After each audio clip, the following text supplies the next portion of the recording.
Encha o teu coração de alegria, decida crer simplesmente: o Deus me ouviu, Ele conhece, Ele sabe, e que o seu coração agora esteja em paz, porque hoje nós vamos falar sobre bem-aventurados os pacificadores.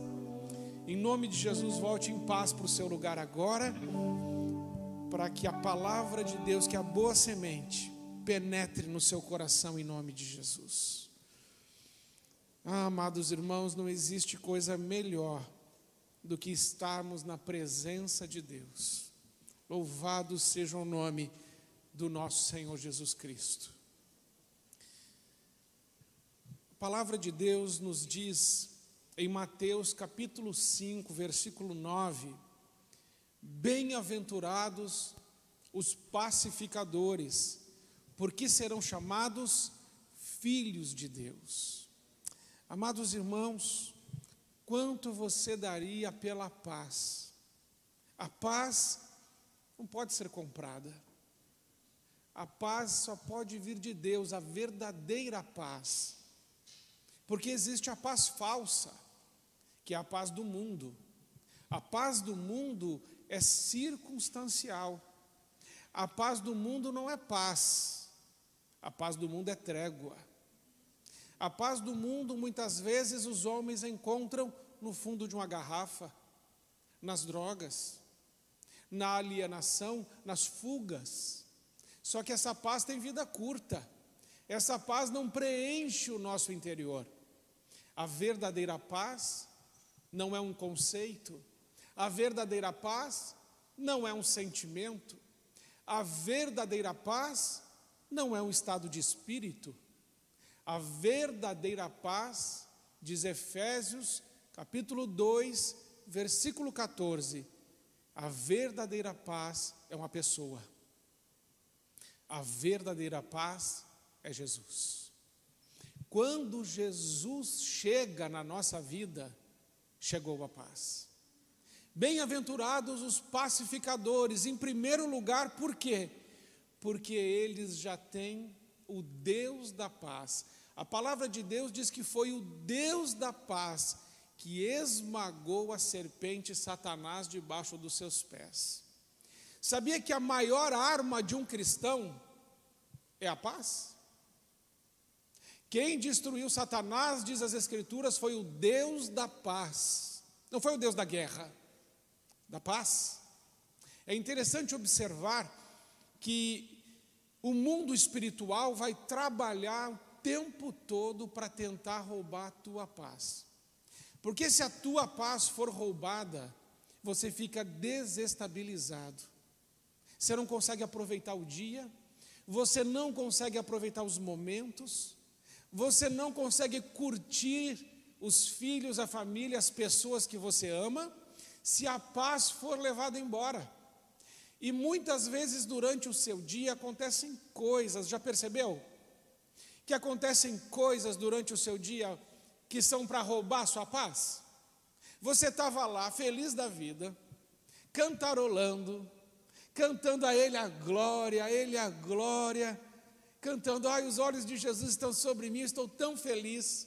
E de repente uma notícia, e você, a sua paz, foi embora. Ou alguma pessoa faz alguma coisa, ou as coisas não saem como a gente estava esperando, e vem aquele sentimento de frustração. E o que acontece com a nossa paz? Foi embora. Quantas vezes você já permitiu que a sua paz fosse levada embora? Eu quero dizer hoje para você que o pacificador, ele é alguém que luta pela paz. Mas ninguém consegue lutar pela paz sem primeiro estar em paz. Então, em primeiro lugar, nós temos que ter paz com Deus. E como é que temos paz com Deus? Fazendo boas obras? Não. Vindo somente aos cultos? Não. Ah, eu faço muitas orações, por isso tenho paz? Não. Como um homem tem sua verdadeira paz? Em primeiro lugar, aceitando Jesus Cristo como seu único e suficiente Senhor e Salvador. Porque a paz é uma pessoa, e essa pessoa, que é Cristo, está conosco mediante a nossa confissão que Ele é o nosso Senhor e Salvador.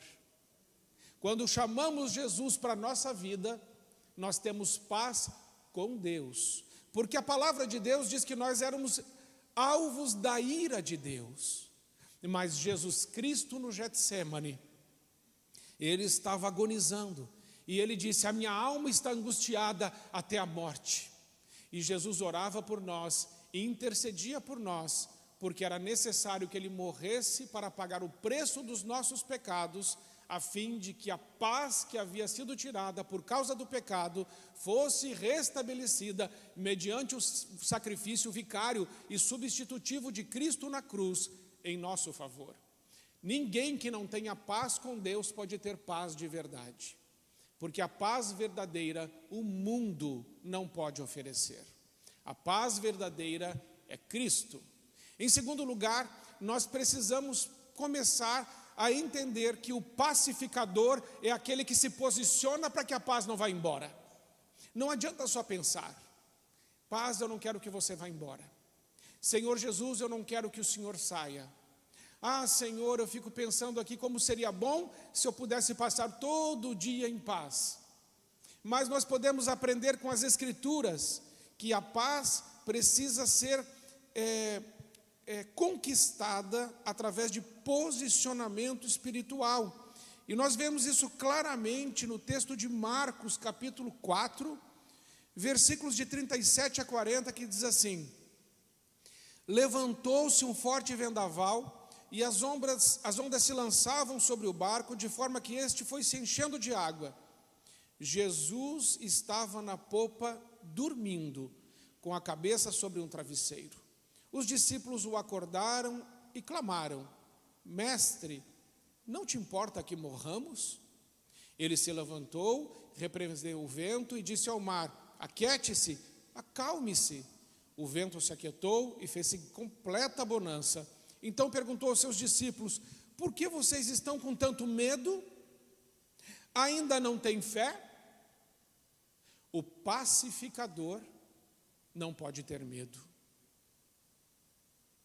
Os discípulos perderam a paz. Por quê, irmãos? Perderam a paz porque as circunstâncias externas estavam muito difíceis. O barquinho estava ali sendo surrado pelas ondas, pelo vento, e eles começaram a olhar aquela água entrando e começaram a administrar o problema. Como é que eles estavam administrando o problema? Se posicionando espiritualmente ou tentando, dando um jeito humano de resolver? Quando você pega um balde para tirar a água de dentro do barco, isso é um posicionamento espiritual ou isso é um jeito humano? Isso é um jeito humano. Dá para resolver assim? Vemos no texto que não dá.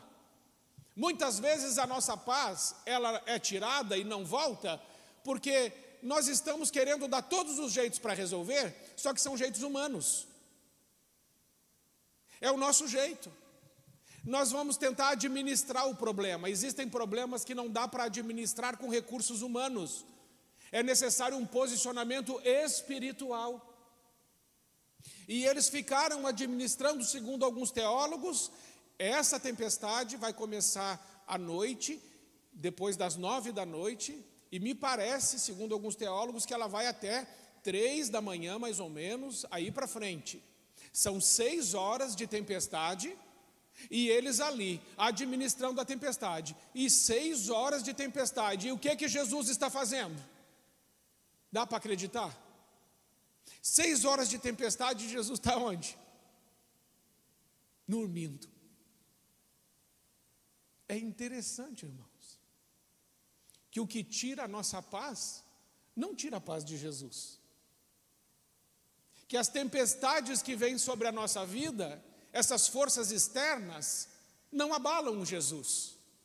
Jesus está dormindo, mas eles vão tentando administrar a tempestade e vão ficando escravo dos sentimentos. Aqui diz assim, Jesus diz: por que vocês estão com tanto medo? O medo paralisa.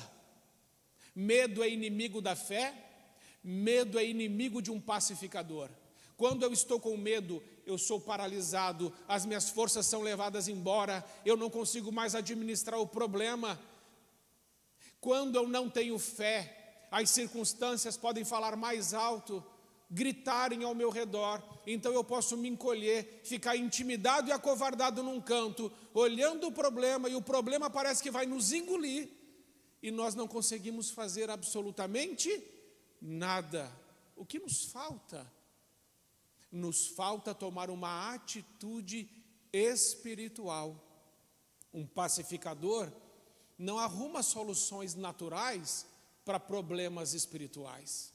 Um pacificador reconhece e discerne espiritualmente o que está acontecendo e começa a se posicionar espiritualmente. Então Jesus se levanta e a paz que está dentro de Jesus, porque ele estava dormindo.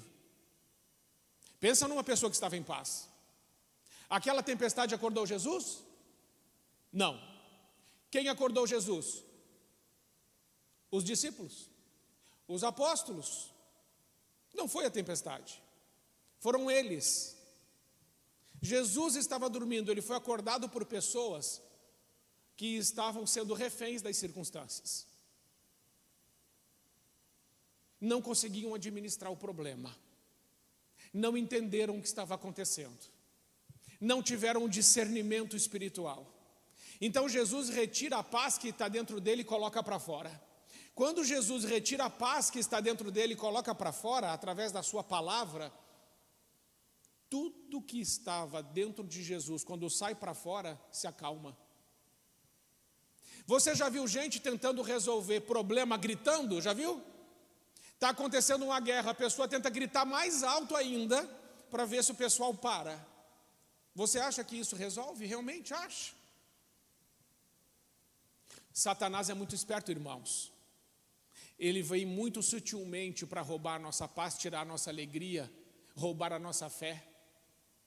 Então é necessário você ter discernimento e entender que algumas coisas que podem estar acontecendo na sua vida são coisas espirituais, e é necessário você, como um pacificador, se levantar como um homem e uma mulher de Deus e dizer como Jesus disse e ensinou: cala-te, aquieta-te, porque às vezes essas tempestades vêm por força do maligno. Aqui o contexto desse texto é que Jesus está indo para onde?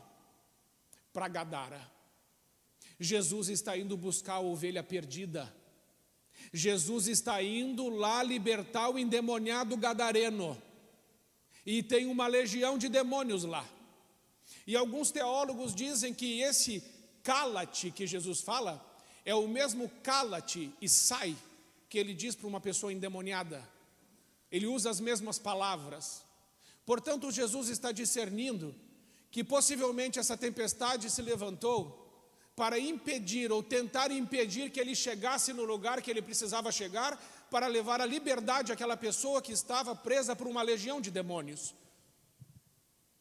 E ainda que o maligno tenha se levantado contra Jesus, Jesus se levantou também e disse: pode parar por aí mesmo, porque o que Deus mandou fazer, eu vou fazer. Eu quero te dizer isso. Em nome de Jesus, se alguma coisa está impedindo você de avançar no que Deus tem para a tua vida, levante-se e diga: em nome de Jesus, pode parar e sai da minha frente. Efésios 6:10. Nossa luta não é contra a carne nem contra o sangue, mas contra principados e potestades do mal que habitam as regiões celestes. A nossa luta não é contra pessoas, a minha luta e a sua luta não é contra mulher, filho, sogra, cunhado, irmãos. Tem pessoas brigando na família e achando que os inimigos são os irmãos. Não, nossos inimigos são espirituais e eles podem usar pessoas. É muito importante discernirmos isso. Quando Jesus estava dividindo o seu coração com Pedro, dizendo que ele ia morrer naquela cruz, que ele estava indo para o caminho do Calvário, lá em Mateus capítulo 16, versículo 16 em diante, Jesus disse assim: arreda de mim, Satanás. Ele estava falando com Pedro? Não, ele estava falando com o inimigo que estava colocando um pensamento na mente de Pedro, para dizer assim: de forma nenhuma, Senhor, o Senhor vai para a cruz. Pedro fala isso, e Jesus discerniu: não, essa palavra não veio de você não, Pedro. Isso foi o diabo que está se levantando para eu não ir aonde o Pai mandou eu ir. Por isso, arreda de mim, Satanás. Você não discerne as coisas de Deus, só as coisas dos homens. Para trás de mim, eu vou fazer o que Deus mandou fazer. Você está entendendo isso? Amém? Um pacificador precisa de ter discernimento espiritual para saber e entender que tipo de luta está lutando e agir e responder da maneira correta. Porque senão nós começamos a gastar muita energia, muita força e perder muito sono com aquilo que poderia ter sido resolvido muito rapidamente com um posicionamento espiritual. Chega 6 horas, os discípulos tentaram tirar água daquele barco, tentando resolver aquele problema, não conseguiram administrar o problema e foram até Jesus num tom de censura. Se você ler o texto, é um tom de censura. Não te importa que morramos? Meio que dando uma bronca em Jesus. Não te importa que pereçamos? Será que o Senhor não está vendo o que está acontecendo aqui? Ao que Jesus, nem conversando com ele, se levanta, resolve o problema e depois de resolver o problema, conversa com eles. Essa é outra lição. Muitas vezes nós não conseguimos resolver os problemas e pacificar as situações, porque nós queremos conversar com as pessoas antes de resolver o problema. Mais ou menos assim. O leite foi derramado, o que a gente faz? Quem derramou? Quem foi? Quem foi o abençoadinho que derramou o leite? Vem limpar. Aposto que foi fulano. Não, foi ciclano. Não, mas aquele outro muito desastrado, tenho certeza que foi ele. E onde é que está o leite nessa discussão? Derramado. Até que chega Jesus com um balde com um pano e limpa. Aí a gente olha... Fala, a gente já podia ter feito isso, né, gente? O nosso paradigma, irmãos, o nosso problema é que a gente procura culpados em vez de procurar soluções. Um pacificador não fica procurando de quem é a culpa. Um pacificador olha para Deus e diz, Senhor, usa a minha vida para resolver essa situação para a glória do teu nome. Aonde tem guerra, o pacificador leva paz. Aonde tem desespero, ele leva a esperança. Onde há dúvida, ele leva a fé. Onde há angústia, ele vai e leva uma palavra de consolo. Onde há morte, ele leva a vida. Um pacificador é aquele que tem Cristo, já foi pacificado, já foi salvo, e já tem o Espírito Santo, já tem discernimento, sabedoria, inteligência, revelação, palavra de conhecimento, é iluminado, ele é inspirado. Por isso ele vai fazer aquilo que Deus está mandando ele fazer, sem ficar preocupado de quem é a culpa, sem de ficar arrumando mais problema e mais intriga. Ele vai e resolve, e quando resolve vem a paz, vem a alegria completa e toma conta do lugar. Está faltando demais às vezes na nossa vida, na nossa casa, sobre nossa família, no nosso trabalho, nos nossos relacionamentos. Como nós precisamos, irmãos, parar de acordar Jesus e sermos despertados pelo Espírito Santo para nos posicionarmos e finalmente resolvermos aquilo que está na nossa mão para ser resolvido, que é nossa responsabilidade. Eu lembro de Jairo, irmãos, olha como o diabo é terrível, ele é terrível. Dentro desse mesmo texto e ainda no mesmo contexto da tempestade, Jesus chega lá, liberta o Gadareno implora para ele, Senhor, deixa eu ir contigo. Aquele homem quer ir com Jesus de qualquer jeito, ao contrário daquele jovem mancebo rico, que Jesus diz, vende tudo que tem e segue-me, e ele ficou triste porque tinha muitas posses, daí não pôde seguir Jesus, porque o coração dele estava nas posses, e aonde está o teu tesouro, ali está o teu coração.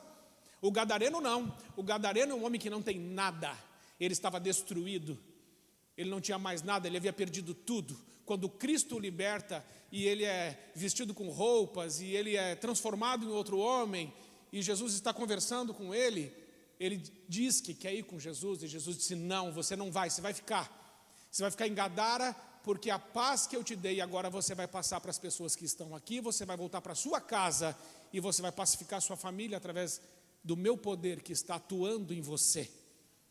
Então Jesus sai de Gadara e volta de novo, atravessando o mar da Galileia, E quando ele chegou em Gadara, o gadareno vem de joelhos, mas são os demônios que vêm de joelhos e se ajoelham. Quando ele chega de novo na outra terra agora, está Jairo. Jairo também está de joelhos. Irmãos, para ser pacificador e para ser alvo da graça de Deus, temos que abrir mão do nosso orgulho, da nossa soberba, da nossa vaidade, dos nossos títulos, das nossas posses, de tudo isso. Senão não seremos alvos da graça de Deus e não poderemos ser usados por Deus para sermos pacificadores. Quando Jesus chega, Jairo, que era príncipe da sinagoga, tinha posses e tinha títulos, e ele tinha um status dentro da comunidade como príncipe da sinagoga, mas a sua filha estava morrendo. Quando Jesus desce do barco, Jairo já está de joelhos. Toda a comunidade está vendo. Às vezes nós não temos dificuldade de ajoelhar no quarto, mas ajoelhar no meio da rua? Quem ajoelha no meio da rua e diz: Senhor, tem misericórdia de mim? Quem faz isso? Quem tiver com uma filha morrendo, eu garanto que faz.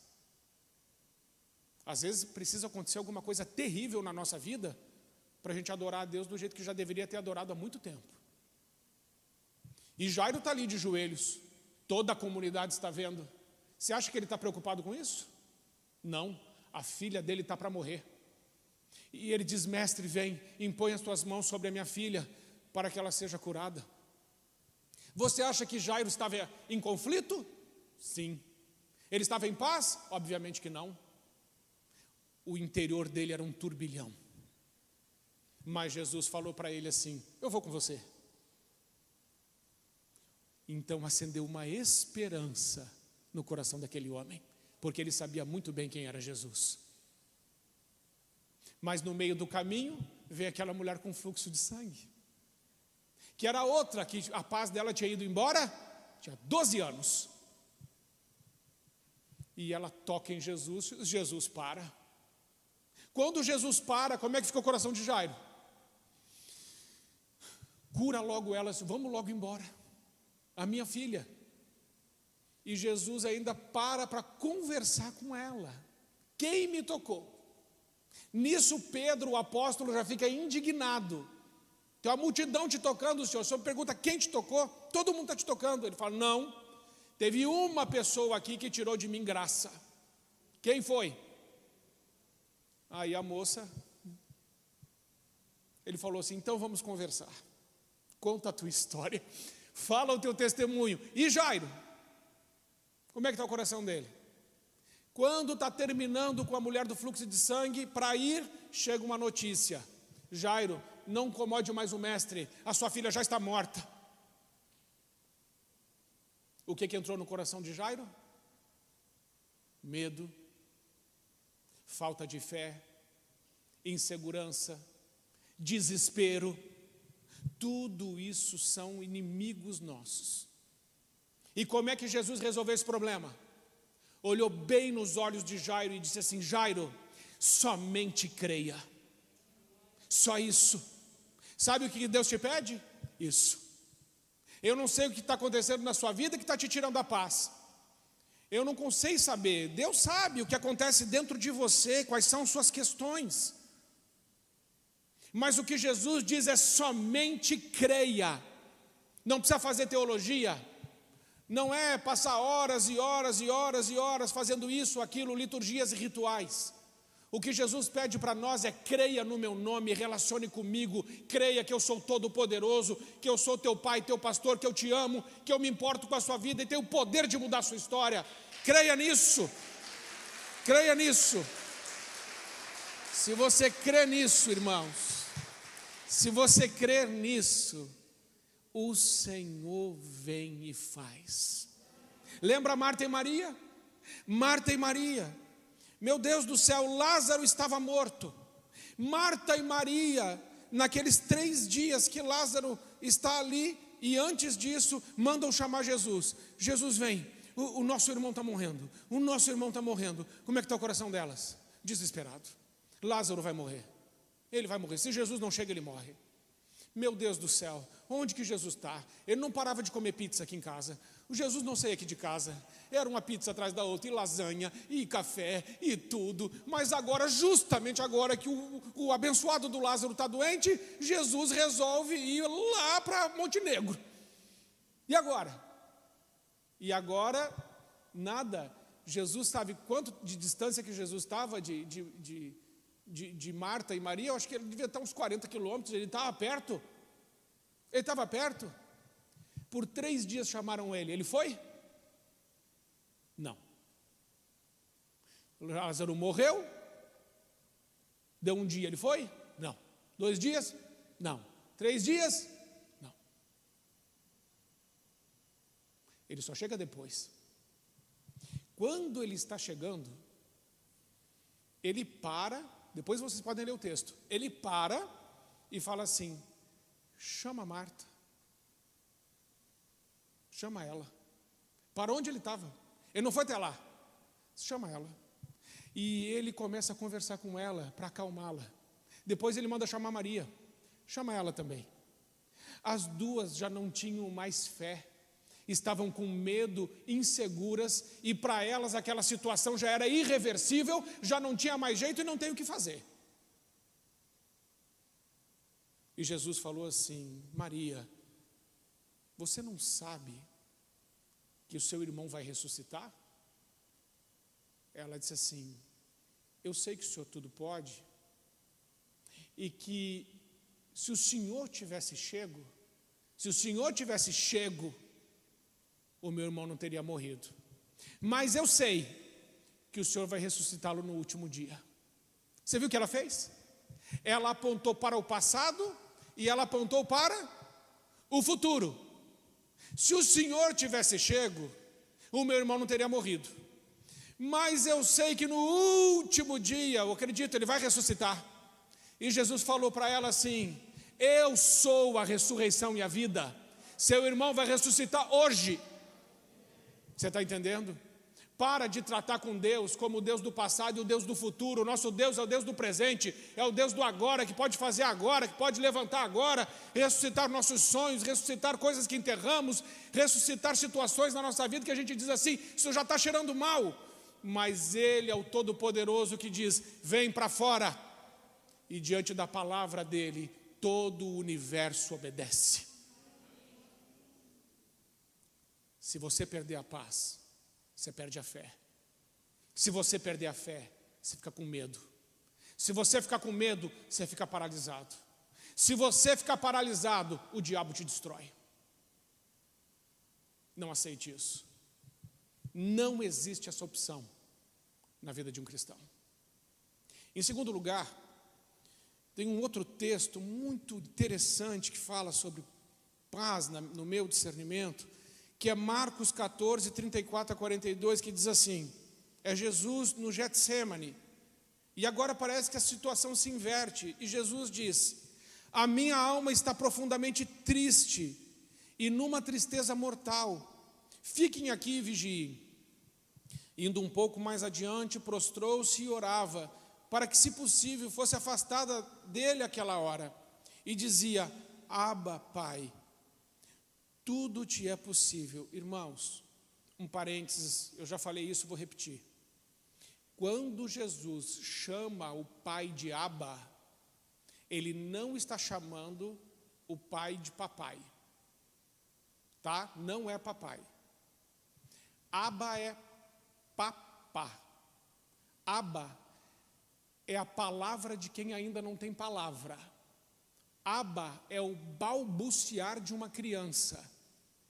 É uma palavra de quem ainda não tem entendimento.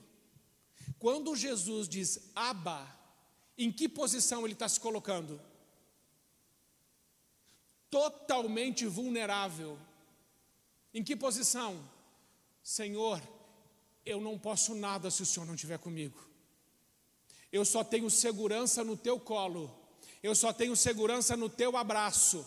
Eu só tenho segurança na tua presença. Como é que Jesus enche o coração dele de paz no Getsemane? Olhando para o Pai e chamando Abba, dizendo assim: não há força em mim, não há resposta em mim, não há recursos em mim, mas tu é o meu Abba, é o meu Pai, é em ti que confio, é em ti que tenho segurança, é o Senhor que cuida de mim, é o Senhor que me protege, é o Senhor que me alimenta, é o Senhor que me guarda. teremos muito mais paz se tratarmos o Pai como Abba neste sentido. Muito mais paz. Porque enquanto houver alguma força em nós, ainda o Pai não pode fazer tudo o que queria fazer. Porque estamos podendo fazer. E se podemos fazer, o Pai espera. Existem muitas coisas que ainda não aconteceram na nossa vida, sabe por quê? Porque a gente empina o queixo, dá uma de arrogante e fala assim: deixa comigo. Pois bem, não vai mudar. Vai ficar assim. Vai ficar assim. É melhor, é bem melhor que nos aconteça como aconteceu com Paulo, que indo ao caminho de Damasco, encontrou com Cristo. E encontrando-se, aliás, Cristo se encontrou com ele. Porque ninguém aqui se encontra com Cristo. Não é eu que encontro Cristo, é Cristo que me encontra, o perdido sou eu. E quando Cristo encontra Paulo, Paulo cai no chão. E fica no chão. E fica cego. O que isso nos ensina? O encontro com Cristo deve nos deixar exatamente como deixou Paulo. Não sei nem como sair desse lugar. Me encontrei contigo, Senhor, não sei mais nem o caminho agora. Dependo de Ti para dar o próximo passo. Esse é o Abba. Paulo aprendeu isso a duras penas, irmãos. 2 Coríntios capítulo 12, Deus deu a ele o que não deu para ninguém. Levou ele ao terceiro céu. O primeiro céu é o céu azul, esse que você vê de manhã. O segundo céu é o céu da noite, que você vê as estrelas. O terceiro céu é o céu de Deus. Paulo foi levado ao terceiro céu e viu coisas que aos homens é ilícito falar. E aí Deus deu para ele um espinho na carne. E ele disse: por quê? Vou te dar um espinho na carne para que você não fique soberbo. E Paulo orou 3 vezes: te retira de mim, Senhor, esse espinho. E ele falou: não retiro. A segunda vez, não retiro. A terceira vez, eu não vou retirar, Paulo. Por quê?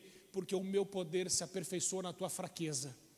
Enquanto você achar que alguma coisa eu não posso fazer nada, agora se você achar que você não é nada, eu posso fazer tudo. É necessário, irmãos, entendermos isso para sermos pacificadores. Não há nada em nós, mas tudo vem de Deus. Então esse texto ele diz assim: a minha alma está profundamente triste, numa tristeza mortal. Fiquem aqui e vigiem. Indo um pouco adiante, prostrou-se e orava para que, se possível, fosse afastada dele aquela hora. E dizia: Abba, Pai, tudo te é possível. Afasta de mim esse cálice, contudo não seja o que eu quero, mas sim o que tu queres. Então voltou aos seus discípulos e os encontrou dormindo.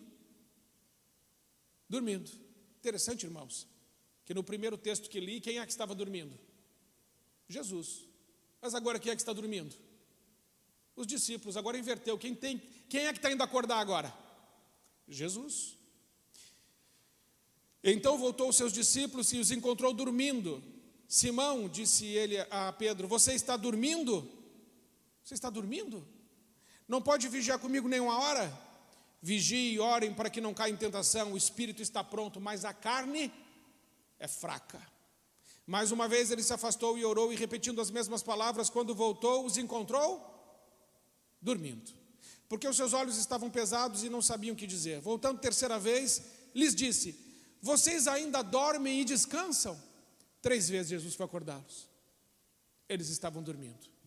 Quando eles estavam acordados, eles poderiam estar dormindo, porque Jesus estava dormindo. Problemas externos, circunstâncias externas, como aquela tempestade, não preocupam Jesus. O que preocupa Jesus aqui é fazer a vontade do Pai. A hora mais difícil de Jesus, a hora mais, ele estava aqui na antessala do martírio, na antessala da cruz, à sombra da cruz. Aqui foi travada a maior guerra que a humanidade já viu. E aqui foi vencida a maior guerra, irmãos, não foi lá na cruz. Jesus venceu aqui, no Getsêmani. Foi aqui que ele orou, foi aqui que ele intercedeu, foi aqui que ele suou sangue, e foi aqui que ele disse assim: vai ser do teu jeito, Pai. Quando ele se levanta do Getsemane, desse período de oração, ele já se levanta inabalável, nada mais pode tirá-lo do caminho da cruz agora. E o que é que ele foi fazer na cruz? Nos trazer paz. Você tem o seu Getsemane. Como você está passando pelo seu Getsemane? A paz não chegará na sua casa e na sua família sem que você também se dobre, chore e gotas de sangue, não como as de Cristo, mas eu quero dizer que você se sinta também espremido, angustiado até a morte.